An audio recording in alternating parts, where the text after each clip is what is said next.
Hey guys, welcome back to the course of MSBT next icon course. आज हमारी data communication की दूसरी lecture. I hope आपकी पहले लेक्चर की डाउट सारे क्लियर हो चुके होंगे, आपको पहला लेक्चर समझ में आया होगा। बेसिकली डेटा कम्युनिकेशन हम जैसा जानते हैं कि डेटा कम्युनिकेशन एक ऐसा सब्जेक्ट है जहाँ पे हम डेटा के ट्रांसमिशंस के बारे में पढ़ते हैं, कैसा डेटा एक मीडियम से दूसरे मीडियम में जाता है, कैसे ट्रांसमिट होता है, कैसे हम डेटा को कम्युनिकेट कराते हैं, बेसिकली सेंडर से रिसीवर, ये सारी चीज़ें हम पढ़ते हैं। फर्स्ट लेक्चर में हमने बेसिक्स ऑफ डेटा कम्युनिकेशन देखा था। आज के लेक्चर में हम पढ़ने वाले बहुत ही important topic that is our signals, analog signal and digital signal, classification of computer networks and network architecture. Exam point of view से बहुत ज़्यादा इंपॉर्टेंट टॉपिक है, तो ध्यान से देखना इस लेक्चर को। और अगर कुछ चीज़ें पहली बार में समझ में तो बार बार इस लेक्चर को देखो। नोट्स को पढ़ना, मैंने नोट्स पोर्टल पे अपलोड कर दिया है ऑलरेडी। आप पोर्टल पे जाके नोट्स को देख सकते हो, नोट्स को समझो, पढ़ो, तो आपका इससे हेल्प मिलेगा बहुत। ठीक है, तो सबसे पहले हम ये समझते हैं एनालॉग और डिजिटल सिग्नल को स्टार्ट करने से पहले सबसे पहले हम ये देखते हैं कि सिग्नल क्या होता है। What is a signal? हम जनरल लैंग्वेज में बात करते हैं तो सिग्नल क्या होता है कि हम किसी को नोटेशन भेज रहे हैं, हम किसी को सिंबल कर रहे हैं कि यार ये सिग्नल मिला है तो ऐसा करना। ठीक है, सिग्नल का मतलब क्या होता है कि एक मैसेज भेजना। बेसिकली जैसे हम लोग जनरल लाइफ में हम सिग्नल को कैसे यूज करते हैं कि हमने एक सिग्नल भेजा, तो अगर ये सिग्नल मिलेगा तो फिर ऐसा होगा। जैसे हम लोग रेलवेज में देखते हैं कि रेड सिग्नल होता है, ग्रीन सिग्नल होता है, येलो सिग्नल होता है। ट्रैफिक लाइट्स में भी देखते हैं red signal, yellow signal and green signal. उसका मतलब क्या होता है? एक मैसेज दैट नाउ अब अभी आपको रुकना है यहाँ पे, अभी आपको यहाँ से पास होना है, उसको हम लोग बोलते हैं सिग्नल। डेटा कम्युनिकेशन के टर्म्स में a signal is an electromagnetic or electrical current that is used for carrying data from one system to another or network to another.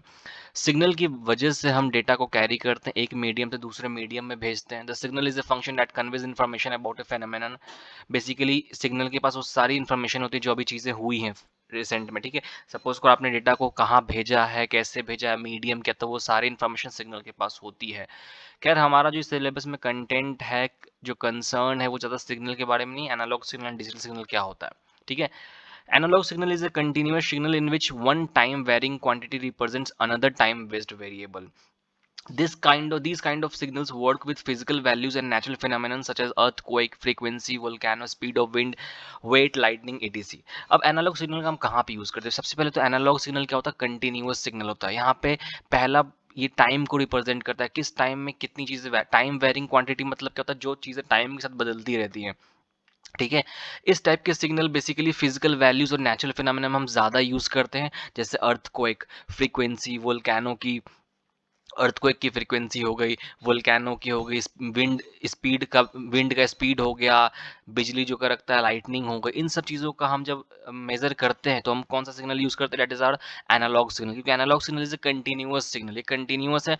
और टाइम वेरिंग सिग्नल, क्योंकि टाइम के साथ चीज़ें change होती रहती है इसमें। आप देखोगे अर्थक्वेक भी आता है तो टाइम के साथ उसमें भी उसकी फ्रीक्वेंसी कम या ज़्यादा होती है। तो इस टाइप के सिचुएशन में हम कौन सा सिग्नल यूज होता है? Analogue signal. एनालॉग सिग्नल की डायग्राम कुछ ऐसी होती है। अगर आपकी एग्जाम एमएसबीटी में थ्योरी होती तो आपको एक कंपलसरी क्वेश्चन आता है, define analogue signal and with diagram, explain with diagram. But अभी आपका वो है तो आपको ऐसे क्वेश्चंस आएंगे कि वहाँ पे आपको एनालॉग सिग्नल का डायग्राम और डिजिटल सिग्नल का डायग्राम दे दिया जाएगा, दो डायग्राम, और उसमें से आपको बताया जाएगा which of the following diagram represents analogue signal. ऐसे क्वेश्चंस आपको आ सकते हैं वहाँ पे। तो आपको ये डायग्राम याद ध्यान देना है कि वैल्यू और टाइम के बीच में कुछ ऐसा डायग्राम होता है एनालॉग सिग्नल का। टाइम के साथ हमारी जो फ्रीक्वेंसी है, वैल्यू है, वो डिफर करती है। सपोज करो यहाँ पे ये वैल्यू है, फिर यहाँ पे वैल्यू कम हुई, फिर यहाँ पे माइनस में चली गई, फिर यहाँ पे पॉजिटिव नेगेटिव, मतलब टाइम के साथ आपकी वैल्यू जहाँ पे डिफर करती है, वैरी करती है, उसको हम लोग बोलते हैं एनालॉग सिग्नल। कुछ प्रॉपर्टीज, कुछ कैरेक्टरिस्टिक्स होते हैं। This type of electronic signals are time varying, time से वेरी करता है। Minimum and maximum values which is either positive or negative, या तो मिनिमम वैल्यूज होती है या फिर मैक्सिमम वैल्यूज होती है जो कि पॉजिटिव या फिर नेगेटिव होती है। इट कैन बी इधर पीरियोडिक और नॉन पीरियोडिक। पीरियोडिक का मतलब क्या हुआ कि या तो पीरियड वाइज हो सकता है कि हाँ एक इस स्पेसिफिक पीरियड ऑफ टाइम में ये वैल्यू थी, और नॉन पीरियडिक भी हो सकता है। Analogue signal works on continuous data, जब तक इसको डेटा कंटिन्यूअस मिलेगा तभी ये काम करेगा। The accuracy of analogue signal is not high when compare to digital signals. Obviously कि जैसे जैसे हम सिग्नल्स, जैसे जैसे हम अपने टेक्नोलॉजी में इंप्रूवमेंट हो रहे तब तक हम डिजिटल के पीछे ज़्यादा भाग रहे हैं। जैसे डिजिटल वॉच देख लो आप, अभी की जितने भी डिजिटल वॉच आते हैं उसमें बहुत सारी फैसिलिटीज़ पहले से होती है। तो यहाँ पे वही कहता था, accuracy of the analogue signal is not high when compare to the digital signal. It helps you to measure natural और फिजिकल वैल्यूज। नेचुरल और फिजिकल वैल्यूज को मेजर करने में हेल्प करता है एनालॉग सिग्नल आपका, ठीक है। अब आते हैं अपने डिजिटल सिग्नल्स पे कि डिजिटल सिग्नल क्या होता है। Digital signal is a signal that is used to represent data as a sequence of separate values at any point, ठीक है। ये किस चीज को रिप्रेजेंट करता है, हमारे डेटा को रिप्रेजेंट करता है, बट सेपरेट वैल्यूज में। किसी भी पॉइंट पे अगर आपको कुछ डेटा चाहिए सेपरेटली, कि सपोज करो आपको टाइम t1 पे चाहिए डेटा सेपरेटली कि इस टाइम पे कितना डेटा होगा, तो आपको ये डिजिटल सिग्नल बता के देगा, एक्यूरेट बता के देगा, ठीक है। It can only take on one of a fixed number of value, जैसे मैंने पहले बताया कि फिक्स नंबर देगा आपको। This type of signal represents a real number within a constant range of value, जैसे ये रियल कांस्टेंट वैल्यू देगा आपको, जो मैंने आपको पहले बताया है कि इसको हम लोग स्पेसिफिक पॉइंट के लिए यूज करते हैं जहां पे हमें सेपरेट वैल्यूज चाहिए होती किसी भी स्पेसिफिक पॉइंट पे, राइट।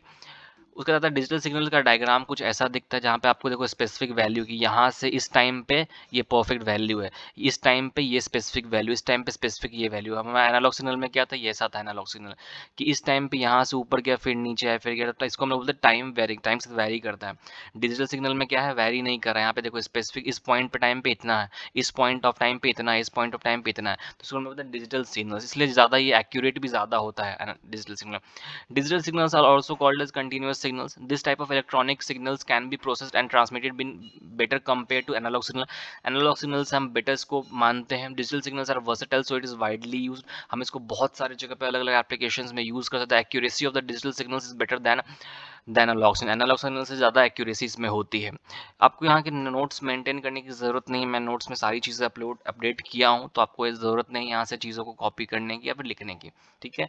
ये होता है हमारा एनालॉग और डिजिटल सिग्नल की बेसिक चीज़ें। इसके बाद में क्लासिफिकेशन ऑफ कंप्यूटर नेटवर्क, ये आपको आई होप आपको बहुत पहले से पता होगा चीज़ें कि लैन वैन और मैन होता है कंप्यूटर नेटवर्क का मतलब क्या, तो कि कंप्यूटर हमारी कैसे कनेक्टेड है, जो नेटवर्क जिसके थ्रू कंप्यूटर कनेक्टेड है, जिसके थ्रू हम डेटा को शेयर कर रहे हैं, उसको हम लोग बोलते हैं computer network.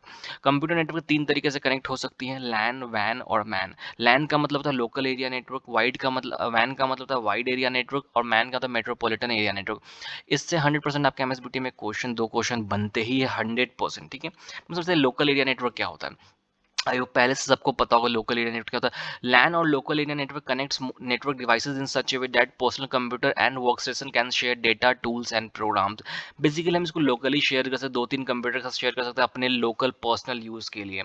The group of computers and devices are connected together by a switch or a stack of switches using a private addressing scheme as defined by the TCP/IP protocol। हम switch की मदद से connect करते हैं local area network में computers को, या wires की मदद से। यहाँ पे स्पीड जो होती है वो 100 से 1000 Mbps की होती है डेटा शेयरिंग की। Propagation delay is very short in LAN. यहाँ पे जो डिले होता है हमारा प्रोपेगेट करने का, मतलब एक दूसरे से कनेक्ट करने का, वो बहुत शॉर्ट होता है, क्योंकि बेसिकली हम यहाँ पे हार्डवेयर डिवाइसेस से कनेक्ट कर रहे हैं और लोकल एरिया नेटवर्क की दूरी बहुत कम है, तो इस वजह से जो हमारा प्रोपेगेशन डिले होता है वो काफ़ी कम होता है।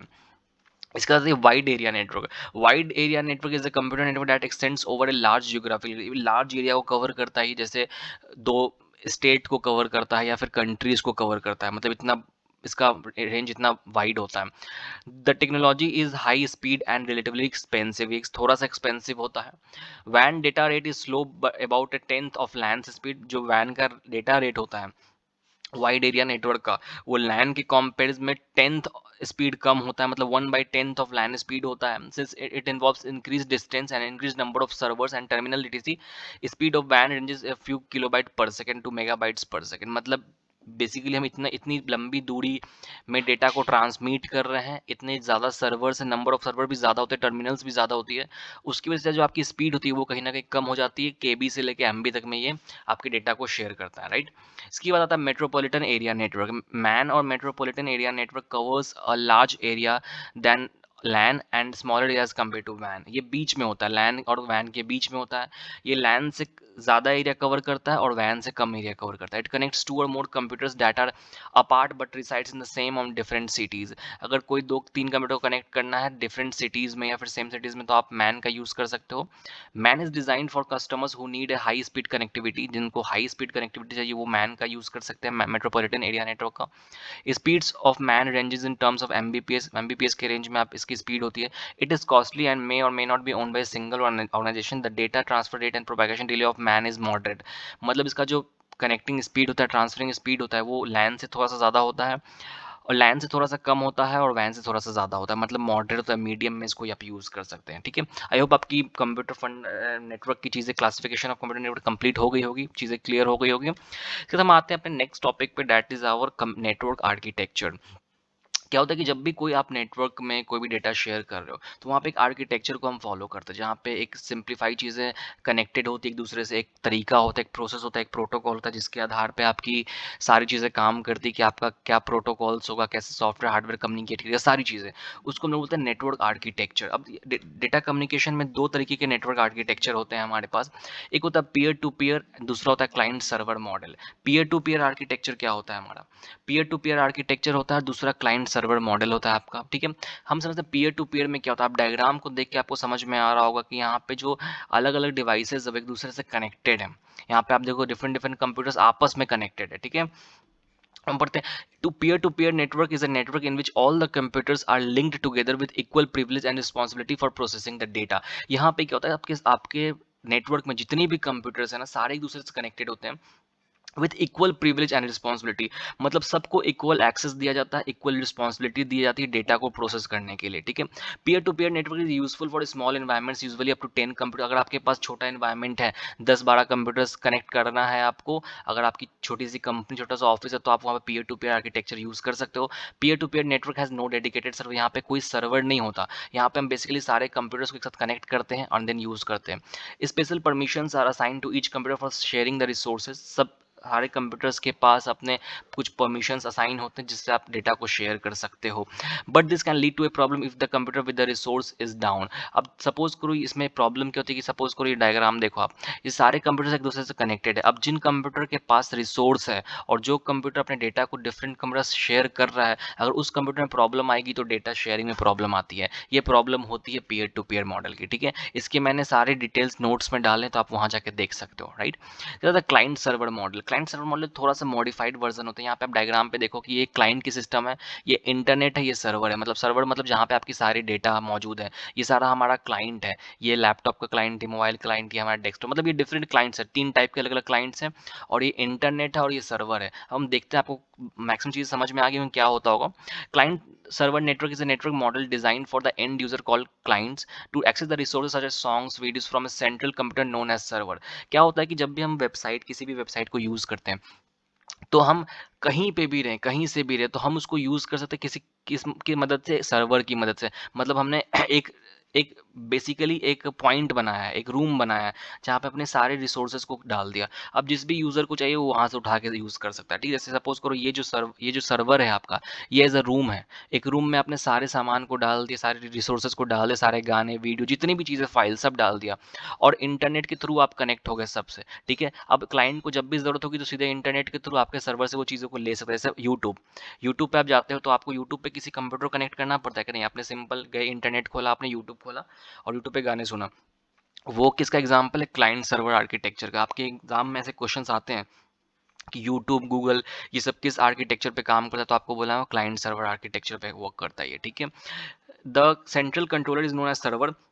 जहाँ पे आपके सारे रिसोर्सेज मौजूद होते हैं उसको हम लोग सर्वर बोलते हैं, और उससे सारे नेटवर्क्स में सारे क्लाइंट कनेक्टेड होते हैं। ये server performs all the major operation such as security and network management. जितना भी सिक्योरिटी का काम होता है, नेटवर्क काम होता है, वो सब सर्वर मैनेज करता है।